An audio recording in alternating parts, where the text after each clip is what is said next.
한국직업방송과 연합뉴스TV가 함께 만드는 취업 전문 뉴스 투데이 고용플러스입니다. 삼성전자 등 대기업들의 상반기 채용이 본격적으로 시작됐습니다. 앞으로 2주 동안은 입사 지원 일정이 절정에 달하는데요. 올해 채용 시장은 인공지능 AI가 도입되는가 하면 시험은 줄이고 절차도 간소화됐습니다. 서영석 기자입니다.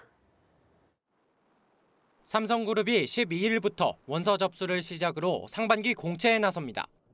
삼성전자는 상하반기를 합쳐 올해 10,000명가량의 채용을 계획하고 있고 다른 계열사까지 합치면 채용 규모는 더 커질 전망입니다.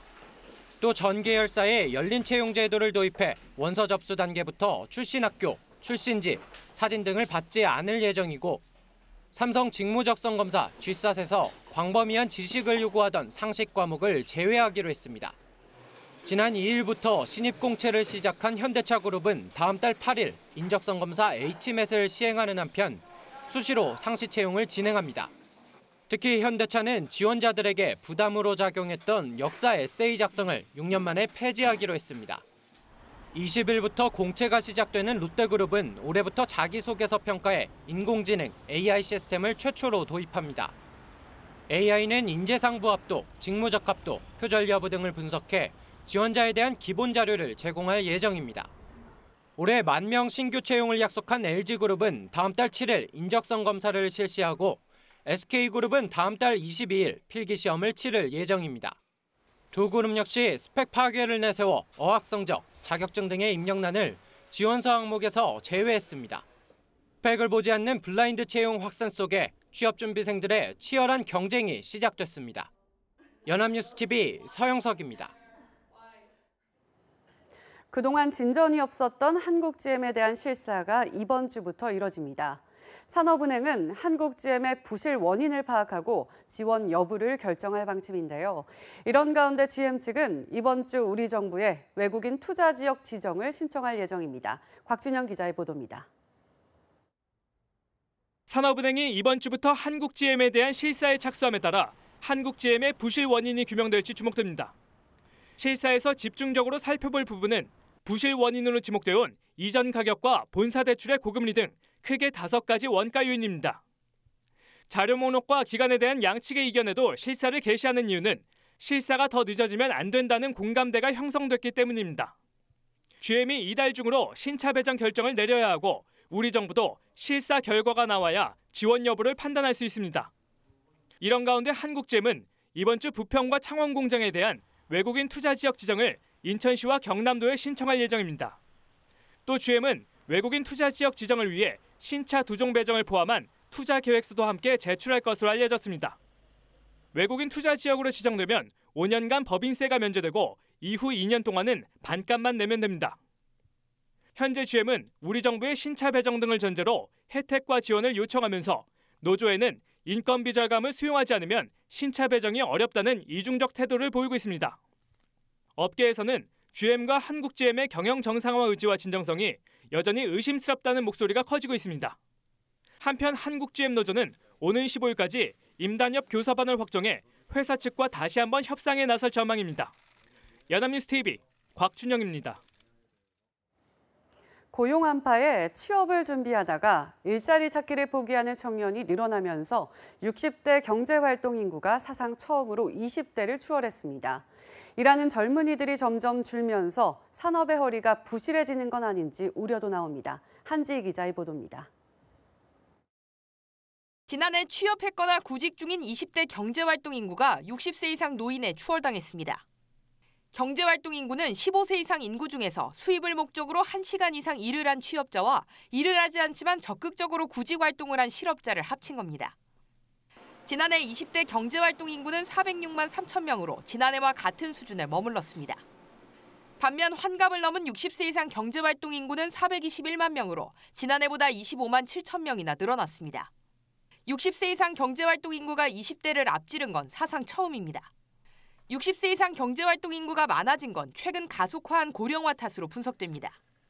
지난해 60세 이상 노인은 전년보다 49만 5천 명이나 늘어나면서 전체 인구와 경제활동 인구가 처음으로 각각 1,000만 명, 400만 명을 넘어섰습니다.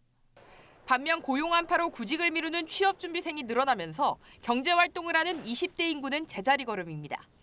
지난해 20대 인구는 전년보다 6만 4천 명 늘어난 636만 명을 기록했지만 대표적인 비경제활동 인구로 분류되는 취업준비생 역시 4,100명 늘어난 66만 9천 명을 넘었습니다. 2008년 금융위기 당시 비경제활동 인구 4천 명마저 거뜬히 뛰어넘으며 역대 최대치로 치솟은 겁니다. 경제활동 인구의 고령화가 계속된다면 성장 잠재력이 떨어질 수 있다는 우려의 목소리가 커지고 있습니다. 연합뉴스TV 한지입니다. 60세 미만 근로자 가운데 청년층만 비정규직의 비율이 높아진 것으로 나타났습니다. 통계청은 만 15세에서 29세의 청년층 근로자 가운데 비정규직 비율이 2003년 8월 기준 31.8%에서 작년 같은 달 35.7%를 기록하며 14년 사이 3.9%포인트 늘어났다고 밝혔습니다. 59세 이하 근로자 가운데 비정규직 비율이 증가한 것은 청년층이 유일했습니다.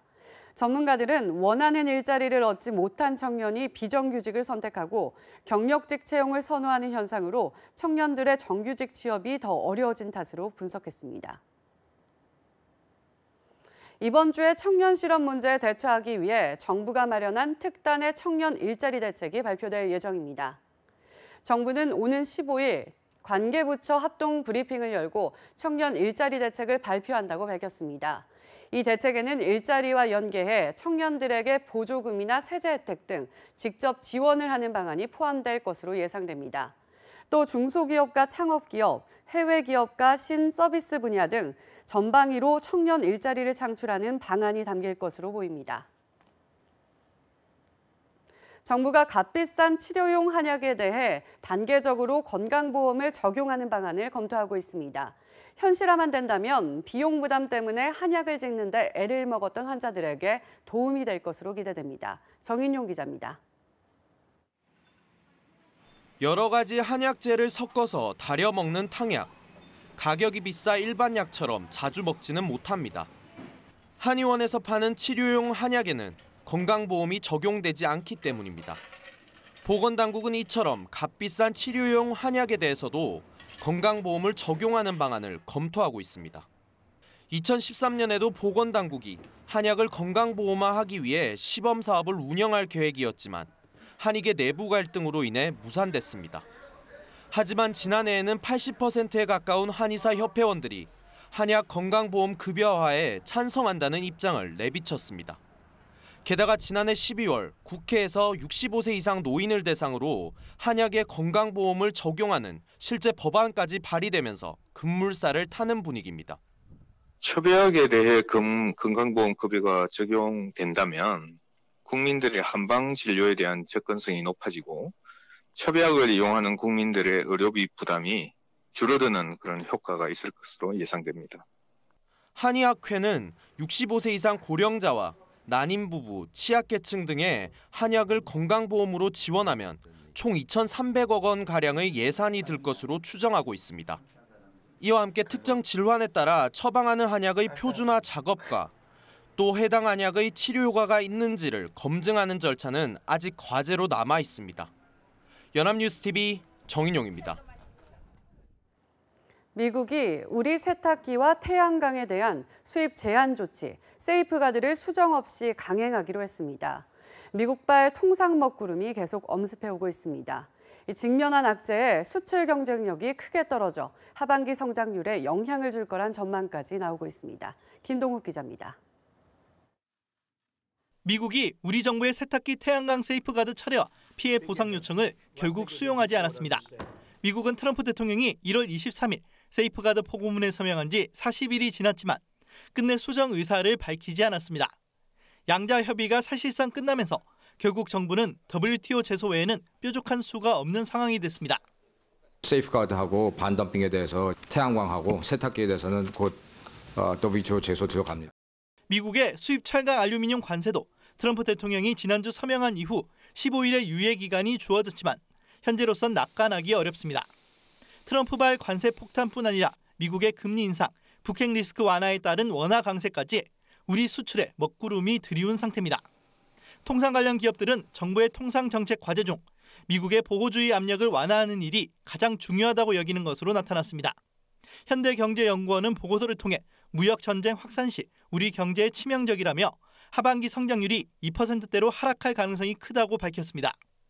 지난해 사상 최대 실적으로 우리 경제 회복세를 이끌었던 수출이 미국발 통상 악재의 불안한 모습을 보이고 있습니다.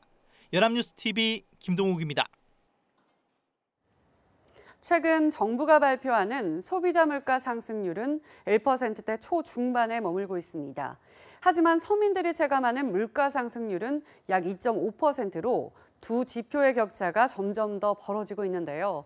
서민들이 자주 구매하는 식료품 등의 가격이 뛰어서라고 합니다. 정선미 기자입니다. 소비자 체감 물가와 실제 물가 차이가 큰 것으로 나타났습니다. 통계청이 발표한 지난달 소비자 물가 상승률은 1.4%입니다. 하지만 한국은행이 2천여 가구를 대상으로 조사한 물가 인식은 2.5%로 실제 물가보다 1.1%포인트 높았습니다. 체감 물가와 실제 물가의 격차는 최근 더 벌어지고 있습니다. 작년 1월부터 10월까지는 0%포인트대에 불과했지만 작년 11월부터는 1%포인트대로 커졌고 지난 1월에는 1.5%포인트에 달했습니다. 전문가들은 소비자 물가 상승률이 최근 꺾인 반면 물가 인식은 크게 변하지 않았기 때문이라고 설명했습니다. 게다가 물가 조사 품목 중 소비자가 자주 구매하는 품목은 일부에 불과하고 소비자들은 가격 하락보다는 상승에 민감합니다.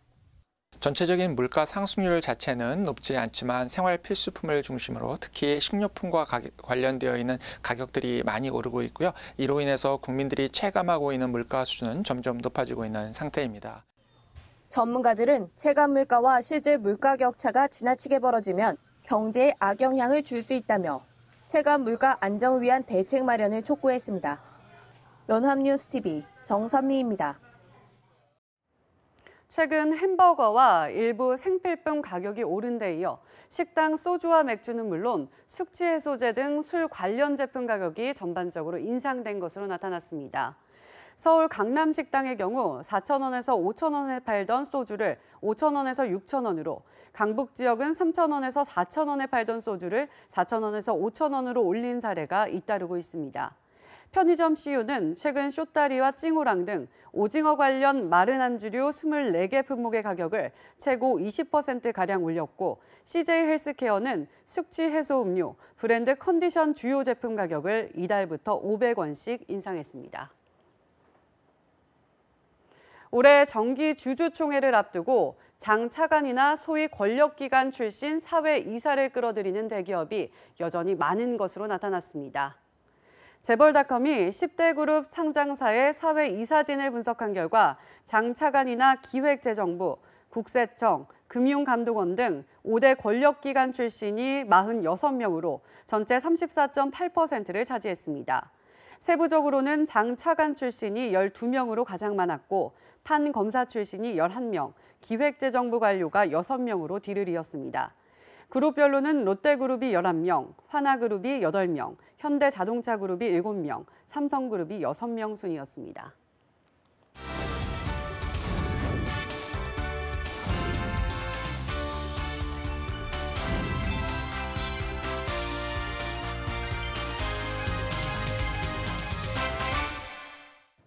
사회적으로 핫한 이슈를 키워드로 알아보는 핫키워드 시간입니다. 안치홍 아나운서 안녕하세요. 안녕하세요. 핫키워드 시간입니다. 얼마 전 국회에서 주당 법정 근로시간을 단축하는 내용의 근로기준법 개정안이 통과하면서 주 52시간 근로시대가 열리게 됐습니다. 오늘 핫키워드에서는 환연과 우려 속에 실시되는 주 52시간 근로에 대해 알아봅니다. 네, 논의가 시작된 후 5년간이나 진통을 겪다가 가까스로 개정안이 통과가 됐잖아요. 하지만 근로시간 개정안이 우리나라의 고질적인 노동 문제를 개선시킬 수 있는 계기가 될 것이라는 생각이 드는데요. 네, 그렇습니다. 고용노동부에 따르면 우리나라 임금 근로자의 연간 근로시간은 2,071시간으로 멕시코에 이어 OECD 28개국 중 두 번째로 긴 수준인데요. 1,031시간 일에서 연간 근로시간이 가장 짧은 나라인 독일과 비교하면 770시간, 즉 한 해에 무려 4.4개월을 더 일하는 셈입니다. 네, 이렇게 통계로 보니 우리나라의 근로시간이 정말 심각한 수준이라는 걸 알게 되었네요. 주 52시간 근로제가 실시되면 OECD 최장 근로국가 중 하나라는 오명도 벗을 수 있겠어요. 네, 그렇습니다. 한국노동사회연구소에 따르면 법정 근로시간을 10% 단축하면 실근로시간이 8% 단축된다고 하는데요. 또 주 52시간제가 도입되면 그동안 근로시간을 초과해서 일했던 근로자들의 연간 근로시간은 354시간 줄고 전체 근로자들의 연간 근로시간은 평균 42시간이 줄어든다고 분석합니다. 비슷한 연구 결과는 또 있습니다. 지난해 한국개발연구원에서 발표한 보고서에서도 주 40시간제 도입 이후 10인 이상 제조업 사업체 종사자의 1인당 근로시간이 연간 약 70시간 감소된 것으로 나타났다는 거죠. 그렇군요. 주 5일제 근무가 처음 실시되었을 때는 주말이 있는 시대가 열린다고 해서 화제가 되었는데 이제는 저녁이 있는 삶을 누릴 수 있는 시대가 오겠네요. 그렇다면 주 52시간 근로제는 언제부터 시행되나요? 네, 당장 오는 7월부터 300인 이상의 인원이 근무하는 기업과 공공기관은 법적으로 근로자들에게 주 52시간을 초과하는 근무를 시킬 수 없는데요. 뿐만 아니라 야근과 주말 근무를 포함해 주 12시간 이상 추가 근무를 시킨 사실이 적발되면 징역 2년 이하 또는 2천만 원의 벌금에 처해집니다. 하지만 갑작스런 근로시간 단축에 따른 사업장의 부담을 줄이기 위해 중소사업장에 대한 근로시간 적용은 순차적으로 진행되는데요. 50에서 299인 사업장은 2020년 1월 1일 이후 5인에서 49인 사업장은 2021년 7월 1일부터 적용된다고 합니다. 그렇군요. 그런데 일부 업종은 지금까지 무제한 근로가 가능했잖아요. 이 경우는 어떻게 되는 건가요? 네, 연장 근로의 한도를 설정하지 않아서 사실상 무제한 근로가 가능했던 특례 업종은 26종이었는데요. 노선법사업을 제외한 육상운송업, 수상운송업, 항공운송업, 기타 운송 서비스업, 보건업 등 5종 특례 업종만을 제외한 나머지 21종 역시 무제한 근로가 폐지된다고 합니다. 그렇군요. 근로시간이 축소되면 그만큼 업무에 필요한 인력이 줄어들 텐데 사업장마다 인력도 확충되어야겠어요. 네, 그렇습니다. 그래서 주 52시간 근로제 도입은 일자리 증가에도 영향을 미친다고 하는데요. 2015년에 고용노동부 주최로 열린 고용영향평가 토론회에서 이해춘 한국기술교육대 교수가 발표한 바에 따르면 주 52시간제를 적용하면 시행 첫 해 약 18,500명, 누적으로 14만에서 15만 명의 고용 창출이 가능하다고 합니다. 하지만 반론도 만만치 않은데요. 이정민 서울대 경제학부 교수는 주 40시간 근무제가 도입된 사업장을 보니 1인당 한 주간 실제 근로시간은 43분 정도 단축됐지만 신규 고용률은 오히려 2.28%포인트 떨어졌다며 근로시간 단축은 시간당 임금을 상승시키고 기업의 비용 압박을 주기 때문이라고 분석했습니다. 근로시간이 단축된다고 고용률이 반드시 오르는 건 아니라는 겁니다. 네, 아직 시행되기 전이라 주 52시간 근로제에 대한 시각차도 큰 편이네요. 그런데 실제로 영세한 사업장은 근로시간이 줄어들면서 경영 환경이 어려워질 수도 있겠어요. 네, 그렇습니다. 한국경제연구원은 지난해 12월 발표한 근로시간 단축의 비용 추정 보고서를 통해 주 52시간제가 시행되면 기업이 현재 생산량을 유지하기 위해 연간 12조 3천억 원을 부담해야 한다고 분석했는데요. 이 추가 비용의 70%에 해당하는 약 8조 6천억 원은 300인 미만의 중소사업장에 집중된다고 합니다. 사업장의 규모가 작을수록 일하는 사람이 줄어들면 그만큼 타격이 크다는 거죠. 네, 그래서 주 52시간 근로제가 인건비가 증가해서 결국 물가 상승으로까지 이어지며 사회적 혼란을 초래할 수도 있다며 우려의 목소리도 큰 상황입니다. 그렇군요. 또 일부 직군의 근로자들은 마감 시간을 맞추기 위해 야근과 휴일 근무를 하는 경우가 많았잖아요. 그런데 강제적으로 근무 시간을 줄이게 되면 오히려 주어진 시간 안에 일을 끝내야 하기 때문에 스트레스가 더 커질 수도 있겠어요. 네, 그렇습니다. 그래서 전문가들은 주 52시간제에 따른 혼란을 최소화하는 방향으로 보완책이 꾸준히 마련될 필요가 있다고 주장합니다. 이를 위해 정부에서도 노동 시간을 효율적으로 줄일 수 있도록 사업장에 전문 컨설팅을 제공하는 일터혁신 컨설팅을 제공한다고 합니다. 뿐만 아니라 인건비 부담을 줄이기 위해 사업장의 증가 노동자 수 1명당 1년에 한해 월 최대 80만 원을 지원하는 일자리 함께하기 사업을 추진할 예정이라고 합니다. 그렇군요. 근로시간이 짧은 유럽의 경우 일하는 시간을 줄이기 위해 오랜 시간 노력한 결과 지금과 같은 저녁이 있는 삶이 이뤄졌다고 하죠. 그래서 이처럼 갑자기 근로시간이 단축되면 분명 진통도 만만치 않을 거라 예상됩니다. 하지만 저녁이 있는 삶 기대되지 않습니까? 부디 효과적인 보완책이 마련되어 모두가 행복하고 평등하게 저녁이 있는 삶을 누릴 수 있길 희망합니다. 지금까지 핫키워드 안치홍 아나운서였습니다. 고맙습니다. 고맙습니다. 지금까지 투데이 고용플러스였습니다. 오늘 저희가 준비한 소식은 여기까지입니다. 시청해주신 여러분 고맙습니다.